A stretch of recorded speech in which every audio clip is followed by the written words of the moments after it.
You will hear a number of different recordings, and you will have to answer questions on what you hear. There will be time for you to read the instructions and questions, and you will have a chance to check your work. All the recordings will be played once only. The test is in 4 sections. At the end of the test, you will be given 10 minutes to transfer your answers to an answer sheet. Now turn to Section 1. Section 1. You will hear 2 students, Peter and Mary, discussing their new eating plan. First, you have some time to look at questions 1 to 5.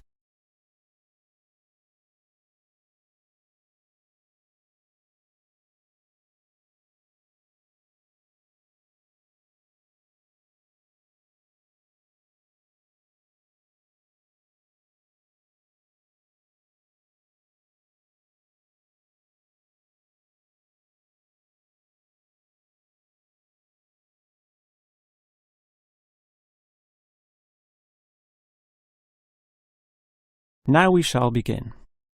You should answer the questions as you listen, because you will not hear the recording a second time. Now listen carefully and answer questions 1 to 5. OK, Mary. I know I'm putting on weight with all my bad eating habits. That's right. Chocolate bars, pizzas, and all washed down with litres of soft drink. And with all the sugar in soft drink, I think we can say you're definitely overindulging, don't you think? I know. I intend to definitely stop drinking that from now on. And that's part of the sensible eating plan that we have agreed we need to formulate. One that we can both follow. That's right. Sensible and practical. Allowing us to indulge in some sweet foods on occasions. On rare occasions. And we're going to cut out all the pizzas and hamburgers. Well, not totally. I thought you said pizzas could be eaten once a week. You know how I like pizzas. No, I said once every 2 months. Once a week was ice cream, not pizza. Yeah, that's because you like ice cream. I prefer pizza.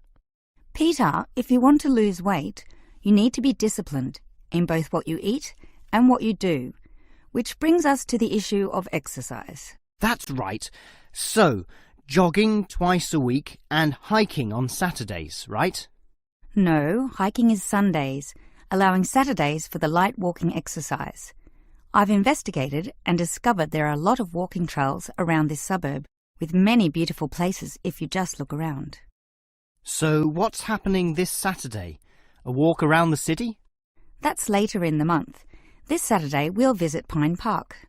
Hill Park is nicer, with great views too. Yes, but we have to travel too far to reach Hill Park, so I ruled that out, and I love the smell of pines. And what about the weekday meals? Salads every night, I suppose. No, it's important to vary the meals so that the food remains interesting and fun. The only common factor is the fruit juice, but otherwise we'll have a variety of healthy fare, from salads to fish to lean meat.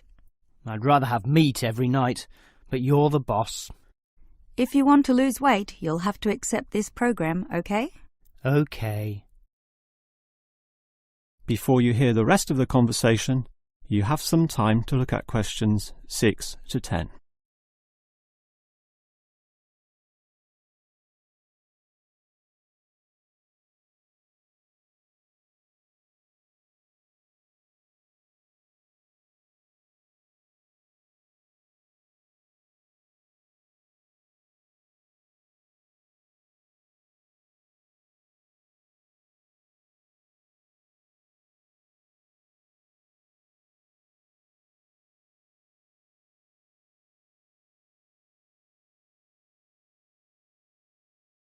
Now listen and answer questions 6 to 10. Now, Mary, you said we could have a little treat in our diet plan 3 times a week, specifically Tuesdays, Thursdays and Sundays. Yes, a very small treat, but something to reward us for all the discipline shown. Such rewards will motivate us to continue the diet. So on Tuesdays, what can I choose? You have a choice between a small serving of chocolate, ice cream or biscuits. OK, well, I'll go for the biscuits. I love those crunchy little things with my cup of tea. So do you, right? I do indeed, so I'll have them too, saving the ice cream for later. But I know how much you like ice cream, so why don't you save it for the end of the week? That will give you the motivation to keep going, and you can have chocolate midweek. That's a good idea, but I think the most important thing is for you and I to eat different things on those other 2 days. Well, if you think that way, I'll eat the ice cream on Thursdays, not the chocolate, OK? Well, if you're having that, then I can't have ice cream. In order to be different, I'll have the chocolate. So we can compare our different snacks, and maybe even share a little with each other. Exactly. And the variety and fun involved will take our minds of wanting more. Eating for fun. A good idea. And then you can have the chocolate on Sunday, right? But I like biscuits. Actually, I want biscuits again, to have with my cup of tea. But you have the biscuits on Monday, remember? And we can't repeat. Oh, come on. This isn't fixed in concrete. I can have them again instead of chocolate. You might like variety, but I don't. I'm a creature of habit. Well, the whole point of this was to taste different snacks. But if you want the same thing, OK. I, for one, am sticking to the original plan, with ice cream to finish the week and not another dose of chocolate.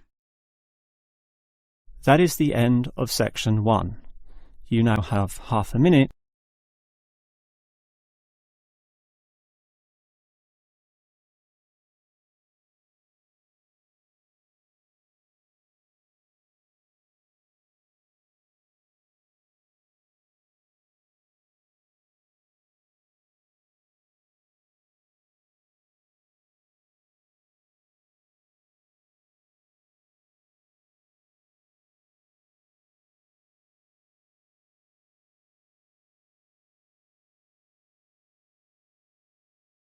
Now turn to section 2. Section 2. You will hear a childcare worker telling some mothers about the advantages of her centre. First, you have some time to look at questions 11 to 16.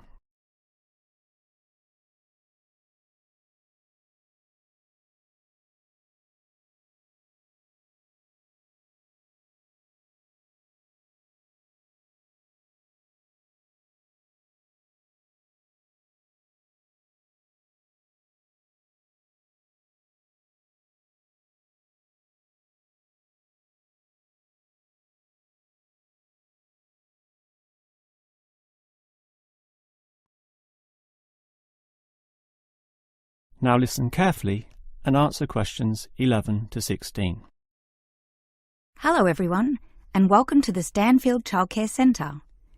Now I know you're all new mothers and you like to cling to your children. You've certainly spent a lot of time raising them to the age of 4 and are perhaps reluctant to leave them here at our centre.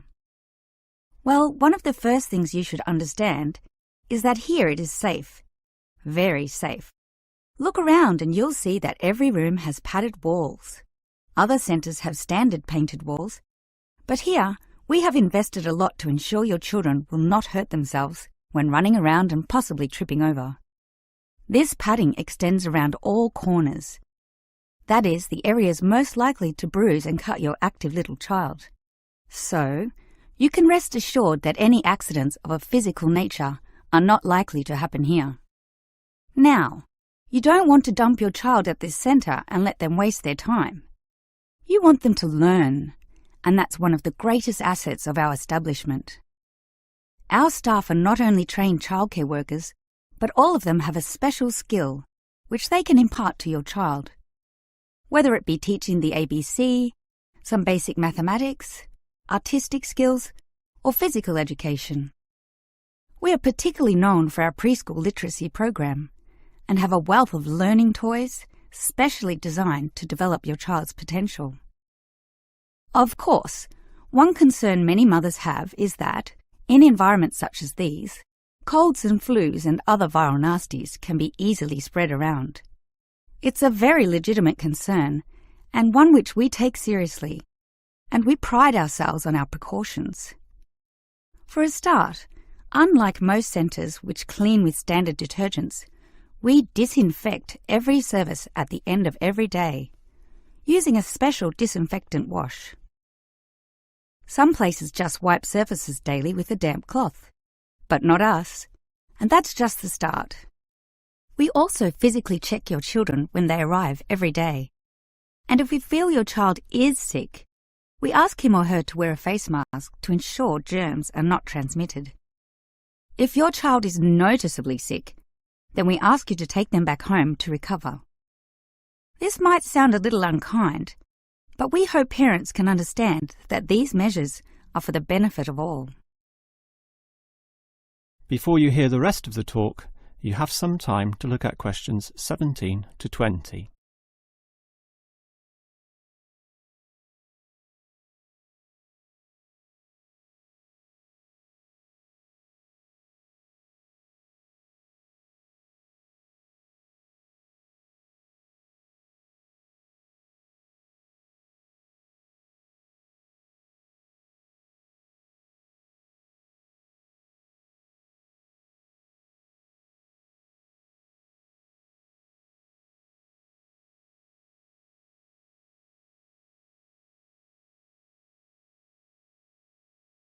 Now listen and answer questions 17 to 20. Now at Stanfield Childcare Centre, we have excellent childcare officers. And let me briefly introduce them. We have Susan, Andrea, Bella, Kathy, Lisa and Liz. They're all fully trained and come with some individual assets which make them even better. Bella, for instance, knows children very well, having worked here for 5 years, and Kathy has her own family, 2 little girls, so she can talk to you with first-hand knowledge of what it's really like to raise children. But getting back to Bella, she often relaxes here after work, spending long hours chatting to parents, as does Kathy in fact. But in terms of hours, nothing can compare to Andrea, who will sometimes spend the night here, staying in our overnight room. Why? Because this centre is very friendly and simply a great place to be. Bella, for example, used to be quite shy herself, but now is marvellous with the little kiddies, as outgoing as any of them.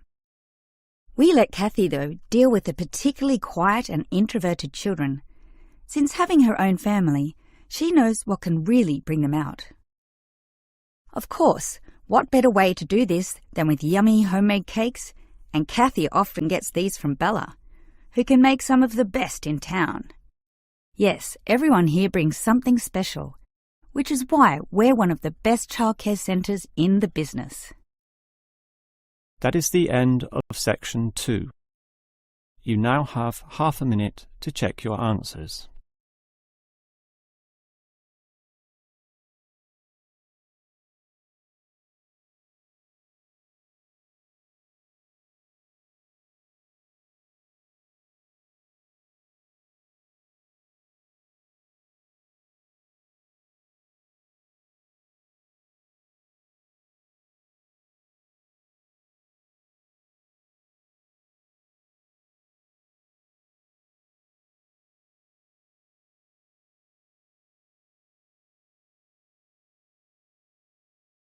Now turn to section 3. Section 3. You will hear a student, Eric, talking to his lecturer, Miss Harris, about essay writing. First, you have some time to look at questions .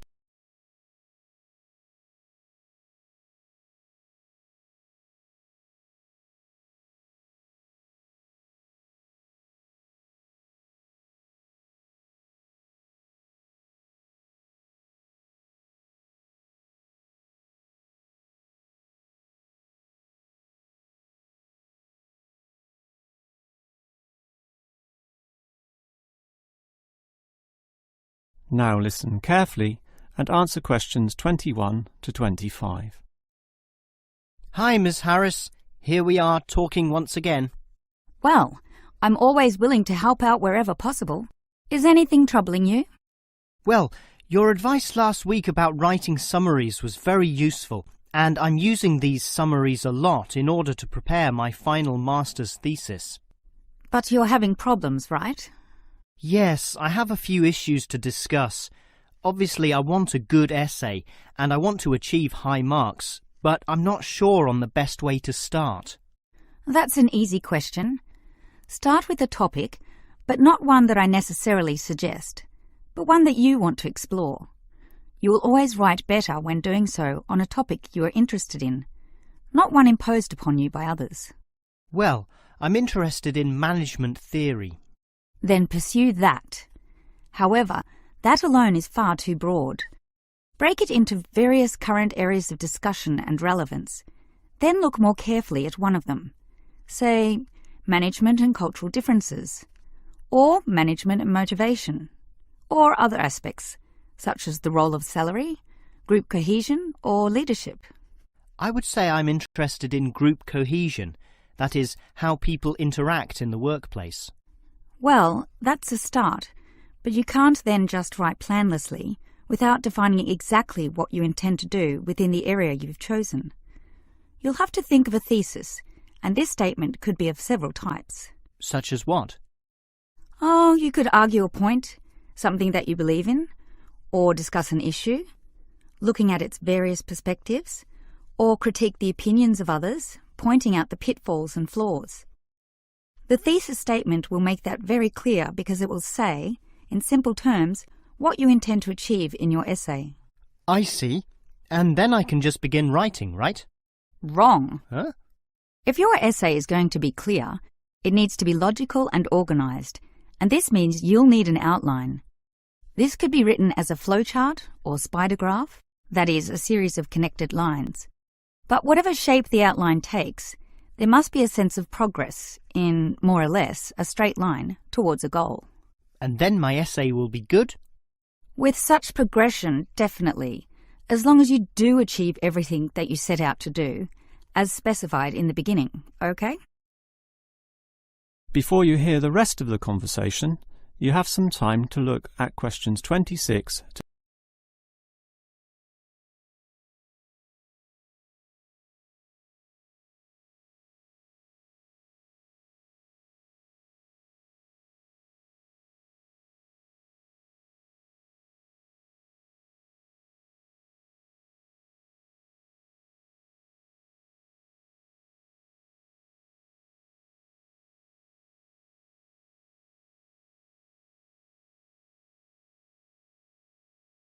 Now listen and answer questions 26 to 30.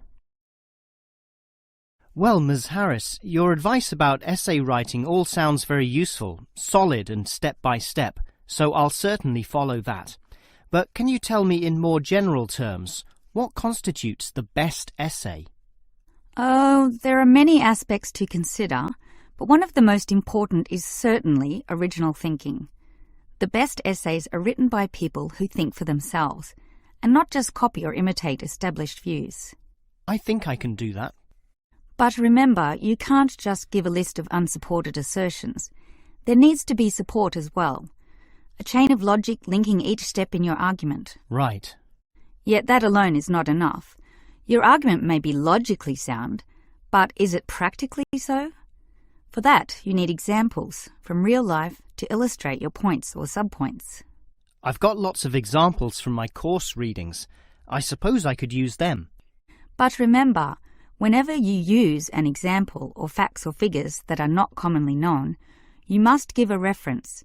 That's an academic necessity, without which your writing will automatically fail. So it's necessary to give these, right? Absolutely. And with that, your essay will be fine. But always ensure that you format it clearly. What do you mean? I mean the practical considerations, as written in the University Style Guide, such as leaving appropriate margins, using double spacing, Arial font, and so on. You see, your writing must look good as well as be good. I can certainly do that. And finally, related to the previous point, you need to respect the number of words required.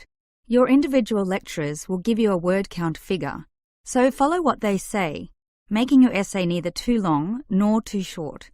Perhaps 10% either way should be acceptable. 15% was common when I was younger, but it's a lot stricter now, and 20% would be pushing the boundaries just a little too far. I guess I can do all that. Thanks for your advice. That is the end of section 3. You now have half a minute to check your answers.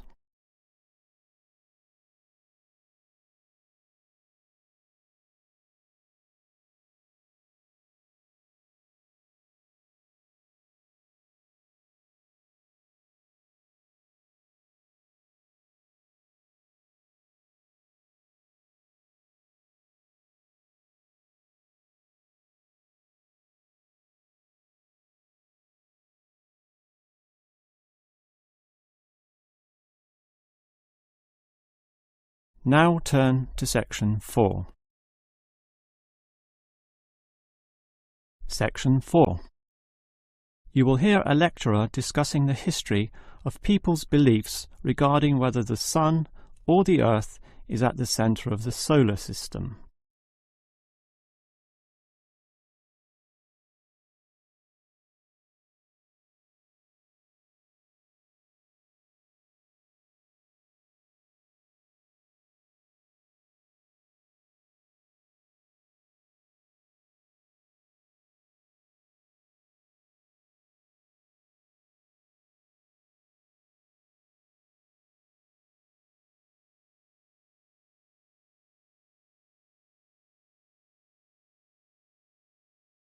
Now listen carefully and answer questions 31 to 33. In the night sky, the stars appear to revolve around the Earth, rising in the east and disappearing in the west. The Earth itself seems solid, fixed and stable, and such common sense perception suggests that the Earth is the centre of the universe. This is known as geocentrism, with geo meaning Earth, and all pre-modern civilizations drew this conclusion. We now know, of course, that the Earth revolves around the Sun, and this is called heliocentrism, with helio meaning sun. But historically, it took quite a while for this to be deduced. As early as the 3rd century BC, an ancient Greek astronomer, Aristarchus of Samos, proposed heliocentrism, but received little support from his peers. Similarly, throughout subsequent history, isolated individuals proposed this new idea, but again, no one was listening. Geocentrism just seemed too logical to refute. Geocentrism also fitted the views of the established Christian Church, who could quote biblical passages such as, "The world also shall be stable, that it be not moved." Those who dared disagree were subject to accusations of heresy, often with dire punishments to follow. The trouble was, as the night sky was observed more closely, that simple revolution of the stars proved not so simple at all.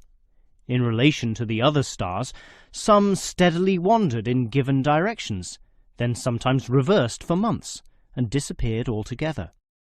They were called planets, meaning wanderers. In addition, the position of the Sun and Moon altered slightly over the year, and comets, those mysterious glowing spots, would come and go. In order to predict the motion of the planets, and accurately serve the primary purpose of navigation for sailing ships, increasingly elaborate mathematical models were needed, a sure sign that something was not quite right. Heliocentrism, or the belief that the Sun is the centre of the solar system, still needed a mathematically sound description before it could be scientifically accepted. And it was a Polish astronomer, Nicholas Copernicus, who in 1543 first published this. This event is sometimes referred to as the Copernican Revolution. Copernicus himself certainly feared the consequences of his proof, knowing full well it might invoke the anger of the established church. Probably for this reason, he waited until the last year of his life, when he was sick and dying, to release his findings.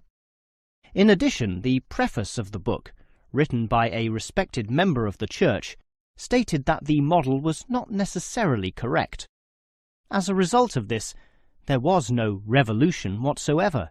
In fact, the book received scant attention in the subsequent decades, apart from a few irate clergymen who angrily dismissed the whole scheme as irrelevant.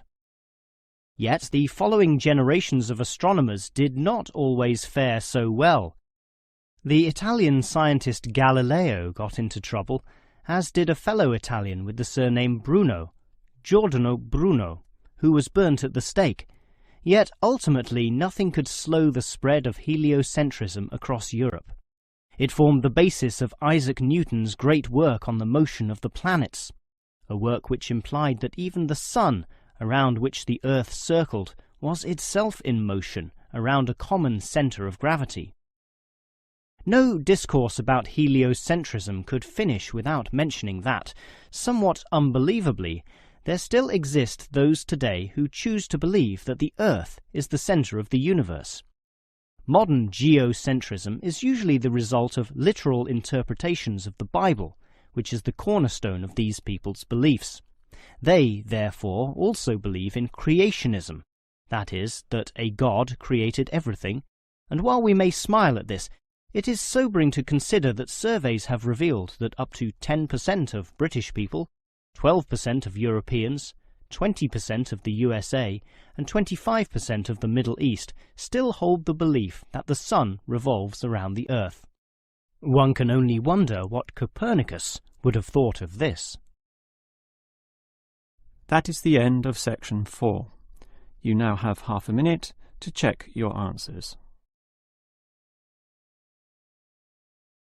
That is the end of the listening test. In the real IELTS test, you would now have 10 minutes to transfer your answers to the answer sheet.